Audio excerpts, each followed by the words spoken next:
seperti itu. Ambil contoh lain, kita dulu ukuran kita prestasi, ya prestasi dalam arti tapi didukung oleh lingkungan setempat. Dan kita sekarang masuk kepada dunia ukuran prestasi yang objektif, prestasi kerja, prestasi kemampuan berpikir, bertindak dan sebagainya. Tapi karena ini belum mapan betul proses mengukur segala sesuatu berdasarkan prestasi, lalu muncul berdasarkan koneksi. Nah kalau ini diteruskan, yang koneksi ini menjadi terlalu, ya di situ kan terjadi erosi nilai. Bahwa prestasi digantikan kan oleh koneksi, relasi dan sebagainya. Nah pertimbangan objektif menjadi dipakai pertimbangan subjektif. Ini akan menghancurkan kecenderungan kita untuk mencari penguasaan teknologi secara tuntas dan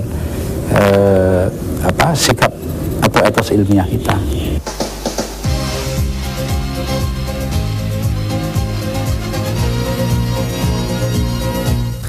Karena dunia ekonomi kita tidak bisa sendirian menangani masalah itu, maka diperlukan cultural properties, perangkat-perangkat budaya, termasuk juga diperlukan perangkat-perangkat agama untuk menangani masalah kesenjangan ekonomi ini. Nah, saya umpamanya selalu minta dari dulu kepada kalangan agamawan, Bu, kita bicaralah tentang masalah-masalah ekonomi secara benar. Apakah tentang strategi pembangunan ekonomi, apakah tentang konsep-konsep ekonomi teoritik yang digunakan, atau tentang apa saja. Nah sekarang ini umpamanya saya melalui Nahdlatul Ulama menginginkan munculnya 2000 BPR dalam tempo 20 tahun yang akan datang. Kalau tiap BPR itu nanti bisa memunculkan 100 pengusaha kecil dan pengusaha menengah yang tangguh gitu ya dalam 20 tahun, kan akan terjadi munculnya 200.000 pedagang kecil yang tangguh dari kalangan Nahdlatul Ulama, yaitu kalangan yang katakanlah bahasa salah tapi ya sudah tanjur salah kaprah ya, pri santri. Nah pengusaha pri santri yang kuat dalam jumlah sedemikian besar ini akan meningkatkan kemampuan daya beli dari rakyat kecil di bawah, ya, menciptakan pasaran domestik yang kuat.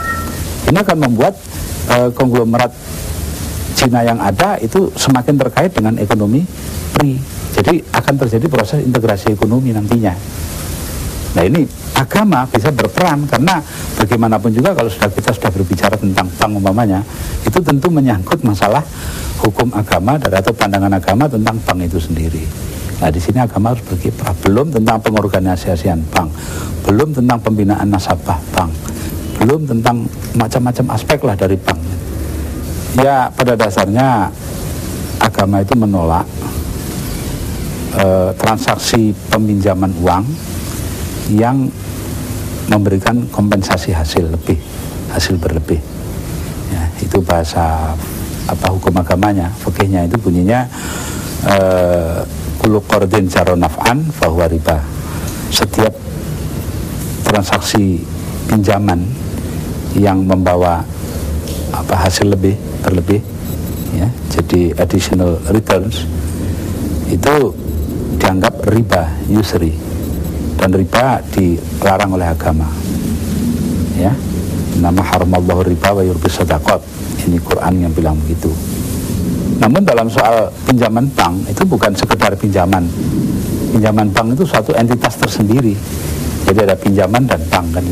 Jadi sini adalah suatu pinjaman yang menurut saya tidak masuk dalam kategori qard. Jadi karena itu tidak dilarang adanya pengembalian